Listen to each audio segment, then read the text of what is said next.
Hi, I'm Karen. I'm here today to talk to you a little bit about drug testing for welfare recipients.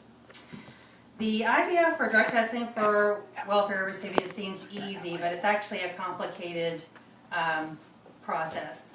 So I believe that welfare recipients should be drug tested prior to going on the program and randomly tested while they're on the program.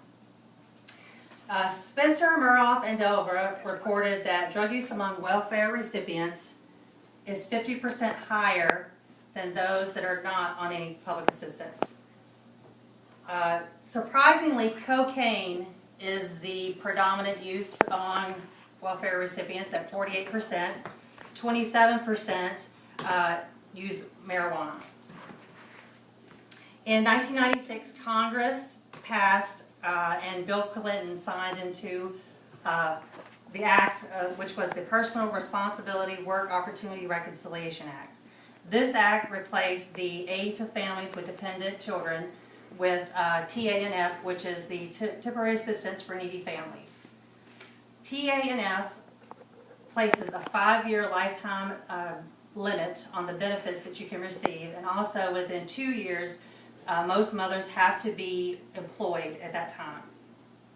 The Robert Woods Johnson Foundation reported in 2007 that 20% on TNF used drugs within the past year at least once, and then 5% admitted to having a drug addiction problem. Those opposed to the drug testing for welfare benefits say that it's a violation of your Fourth Amendment rights. They say that it's targeting the poor, it takes away money from the children, and it's not cost effective. Those that are for it say that it's to help people that have drug addiction problems get the help that they would need that they normally couldn't get by being able to identify those people, and also that it's not wasting or using our taxpayer dollars for illegal drug activity. So, I have a little map here of the states, and it's kind of broken down for you. As of 2014, there are 8 states that have drug laws in effect, and they are noted in the brown. 18 states have bills pending that they're trying to get passed to have some sort of testing in place for drug testing for welfare recipients.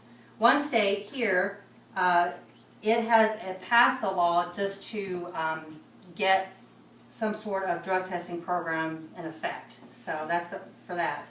And then the states in gray, it's 24 of those. They don't have any laws in place at all. And then the one key state down here, Florida. Florida actually had a law, but they deemed it unconstitutional because it violated the Fourth Amendment right, which is illegal search and seizure. So, I forgot to mention that the states that do have it are North Carolina, Georgia, Oklahoma, Kansas, Mississippi, Missouri, Utah, and Arizona. Those are the states that do have something in place.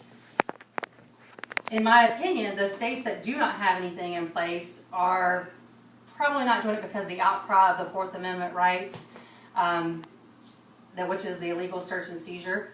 And I think that they're probably taking the easier way of not doing anything. Instead, they could actually try to figure out some sort of bill or something to pass, and they just want to take the easier way. They don't want to do that.